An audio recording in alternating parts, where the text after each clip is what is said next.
Gulf മേഖലയിൽ ഒരു തരത്തിലുമുള്ള വാർത്തകൾ വരുന്നത് പോലെ ഒരു തരത്തിലുമുള്ള ബുദ്ധിമുട്ടുകളും ഇല്ലെന്നും അനാവശ്യമായി വ്യാജ വാർത്ത പടച്ചുവിട്ട പ്രവാസികൾക്കിടയിൽ ഭീതി പരത്തരുത്, പ്രവാസികളെക്കാൾ കൂടുതൽ പ്രവാസികളുടെ കുടുംബങ്ങൾക്കിടയിലേക്ക് ഭീതി പരത്തരുത് എന്നൊരു അപേക്ഷയുമായി ഒടുവിൽ യൂസഫ് അലി പോലും രംഗത്തെത്തുന്ന സാഹചര്യമുണ്ടായിരുന്നു. എന്നാൽ നിലവിലെ വാർത്തകൾ പുറത്തു വരുന്നതനുസരിച്ച് ചില ദേശീയ അന്തർദേശീയ മാധ്യമങ്ങളുടെ വിവരങ്ങൾ അനുസരിച്ച് ഇപ്പോൾ പശ്ചിമേഷ്യൻ മണ്ണിൽ യുദ്ധകാഹളം മുഴങ്ങുമ്പോൾ ചങ്കിടിപ്പോടുകൂടി പ്രവാസ ലോകമെന്ന് പറയേണ്ടി വരും. ഇറാനെ തകർക്കാൻ സ്വന്തം സൈന്യത്തെ ഇറക്കാതെ കുർദിഷ് സായുധ സംഘങ്ങളെ ഇറക്കി ട്രംപ് നടത്തുന്ന ഷെഡ്യൂൾഡ് നീക്കം ഗൾഫ് രാജ്യങ്ങളെ ആകെ യുദ്ധഭീതിയിലാഴ്ത്തിയിരിക്കുകയാണ്. ICCനെ വിറപ്പിച്ച കുർദിഷ് പോരാളികളെ ഇറാനെതിരായ കരയുദ്ധത്തിന് മുന്നിൽ നിർത്താനാണ് ട്രംപിന്റെ പുതിയ തന്ത്രം. ഇതിന്റെ ഭാഗമായി ട്രംപ് കുർദിഷ് ഉദ്യോഗസ്ഥരുമായി നേരിട്ട് ആശയവിനിമയം നടത്തിയെന്ന റിപ്പോർട്ടുകളോടുകൂടി പശ്ചിമേഷ്യയിലെ മലയാളി പ്രവാസികൾ കടുത്ത ആശങ്കയിലാണ്.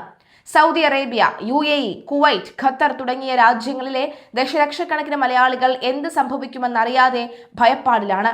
യുദ്ധം മുറുകിയാൽ ഇറാൻ തിരിച്ചടിക്കുക അയൽരാജ്യങ്ങളിലെ എണ്ണപ്പാടങ്ങൾക്ക് നേരെയാകുമോ എന്ന പേടിയാണ് പ്രവാസികൾ പങ്കുവയ്ക്കുന്നത്.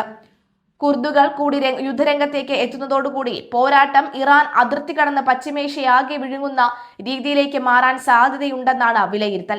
സൗദിയെയും UAEയും ലക്ഷ്യമിട്ട് ഇറാൻ ഡ്രോൺ ആക്രമണം തുടരുകയാണ്. കുർദുകളെ മുൻനിർത്തിയുള്ള അമേരിക്കൻ നീക്കം മണത്തറിഞ്ഞ ഇറാൻ ഒട്ടും വൈകാതെ തന്നെ തിരിച്ചടി തുടങ്ങിക്കഴിഞ്ഞു. വടക്കൻ ഇറാഖിലെ കുർദിഷ് താവളങ്ങൾക്ക് നേരെ ഇറാൻ സൈന്യം മിസൈലുകൾ വർഷിച്ചു.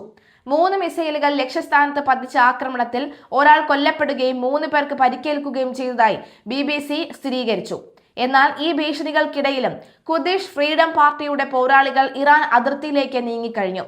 അടുത്ത 10 ദിവസത്തിനുള്ളിൽ ഇറാനിലേക്ക് കടക്കാൻ തങ്ങൾ സജ്ജമാണ് എന്ന് കൊമല എന്ന കുർദിഷ് സംഘവും പ്രഖ്യാപിച്ചു. അമേരിക്കയുടെ കൃത്യമായ വ്യോമ സംരക്ഷണം ഇല്ലാതെ ഇറാനിലേക്ക് കടക്കുന്നത് ആത്മഹത്യാപരമാണ് എന്ന നിലപാടിലാണ് കുർദിഷ് സംഘടനകൾ. ഇറാൻ ഭരണകൂടം അതിക്രൂരമാണ്, ഞങ്ങളുടെ പക്കലുള്ളത് വെറും കലാഷ്നികോവുകൾ മാത്രമാണ്, ആകാശത്ത് നിന്നുള്ള സംരക്ഷണം അമേരിക്ക ഉറപ്പു നൽകണം, ഇറാന്റെ ആയുധപുരകൾ അമേരിക്കൻ വ്യോമസേന ആദ്യം തകർക്കണം, കുർദിഷ് നേതാവ് ഹന്ന ഹുസൈൻ യസ്ദാൻപാന വ്യക്തമാക്കി. കുർദുകൾക്ക് ആയുധം നൽകുന്ന കാര്യം ട്രംപ് പരിഗണിക്കുന്നുണ്ടെങ്കിലും വൈറ്റ് ഹൗസ് ഇത് ഔദ്യോഗികമായി നിഷേധിക്കുന്നുണ്ട്. അതുപോലെ തന്നെ ഈ നിഷേധത്തിനൊടുവിലാണ് യുദ്ധഭീതി പടരുന്നത്. പശ്ചിമേഷ്യയിലെ യുദ്ധം എന്ന് അവസാനിക്കുമെന്ന് ആർക്കും പ്രവചിക്കാനാകാത്ത വിധത്തിലേക്ക് സ്ഥിതിവിശേഷം മാറിക്കഴിഞ്ഞു. ഷാ ഭരണകൂടത്തിന്റെയും നിലവിലെ ഇസ്ലാമിക ഭരണകൂടത്തിന്റെയും അടിച്ചമർത്തലുകൾ നേരിട്ട കുർദുകൾക്ക് ഇത് നിലനിൽപ്പിനായുള്ള പോരാട്ടമാണെങ്കിൽ അവിടെ ജോലി ചെയ്യുന്ന ലക്ഷക്കണക്കിന് പ്രവാസികൾക്ക് ഇത് നെഞ്ചെടുപ്പിന്റെ നാളുകൾ കൂടിയാണ്. അമേരിക്കയുടെ ഓരോ നീക്കവും ഗൾഫിലെ എണ്ണ വിപണിയെയും സാമ്പത്തിക ഭദ്രതയെയും ബാധിക്കുമെന്നതിനാൽ വരും ദിവസങ്ങളിൽ അതീവ നിർണായകമാണ്. പശ്ചിമേഷ്യൻ മണ്ണിൽ യുദ്ധം പടരുമ്പോൾ അതിന്റെ കനൽ വീഴുന്നത് കേരളത്തിന്റെ അടുക്കളയിലും പോക്കറ്റുകളിലുമാണ്. ഇറാനെ പൂട്ടാൻ കുർദിഷ് കരുക്കളുമായി ട്രംപ് കളനിറയുമ്പോൾ കേരളത്തിൽ നിന്നുള്ള പഴം, പച്ചക്കറി, മത്സ്യം കയറ്റുമതി മേഖലകൾ പൂർണ്ണമായും സ്തംഭിച്ചു. വിമാന സർവീസുകൾ മുടങ്ങുകയും ഹോർമൂസ് കടലിടുക്ക് അടയ്ക്കുകയും ചെയ്തതോടുകൂടി കോടികളുടെ നഷ്ടമാണ് ഓരോ ദിവസവും ഉണ്ടാകുന്നത്. സൗദി, UAE, കുവൈറ്റ്, ഖത്തർ തുടങ്ങി രാജ്യങ്ങളിലെ ലക്ഷക്കണക്കിന് മലയാളികൾ യുദ്ധഭീതിയിൽ കഴിയുമ്പോൾ നാട്ടിലെയും കർഷകരും കയറ്റുമതിക്കാരും കണ്ണീരിലാണ്.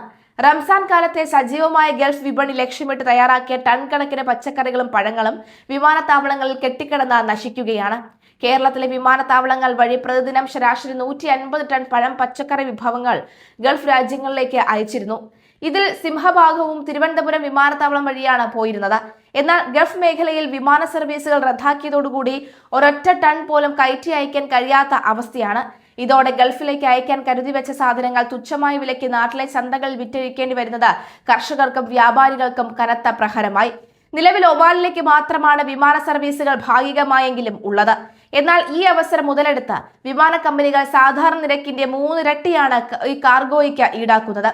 ഇത്രയും വലിയ തുക നൽകി ചരക്ക് നീക്കം നടത്തുന്നത് പ്രായോഗികമല്ല എന്ന് വ്യാപാരികൾ പറയുന്നു. കടൽ മാർഗമുള്ള ചരക്ക് നീക്കവും ഹോർമൂസ് കടലിടുക്കിലെ സംഘർഷം മൂലം പ്രതിസന്ധിയാണ്. അതിനിടെ ഇറാൻ തൊടുത്ത 3 ബാലിസ്റ്റിക് മിസൈലുകളെ ഫലപ്രദമായി പ്രതിരോധിച്ചുവെന്ന് സൗദി അറേബ്യ. പ്രിൻസ് സുൽത്താൻ വ്യോമതാവളം ലക്ഷ്യമിട്ടെത്തിയതായിരുന്നു ഇവയെന്നും സൗദി പ്രതിരോധ മന്ത്രാലയം എക്സ് പോസ്റ്റിലൂടെ അറിയിച്ചു. ഇറാനെതിരെ US കനത്ത തിരിച്ചടി നൽകുകയാണെന്നും ഇറാന്റെ ബാലിസ്റ്റിക് മിസൈൽ ആക്രമണം 90% കുറഞ്ഞുവെന്നും ഡ്രോൺ ആക്രമണത്തിൽ 83% കുറവുണ്ടെന്നും US central command head brass Cooper പറയുന്നു. ഇറാൻ നേവിക്കെതിരെയുള്ള ആക്രമണം അമേരിക്ക കൂടുതൽ കടുപ്പിക്കുകയാണ് എന്നും ഇതുവരെ ഇറാന്റെ 30 കപ്പലുകളെങ്കിലും US തകർത്തുവെന്നും ഡ്രോൺ കാരിയർ ഉൾപ്പെടെ ഇക്കൂട്ടത്തിൽ ഉൾപ്പെട്ടിട്ടുണ്ടെന്നും ബ്രാഡ് കൂട്ടിച്ചേർത്തു.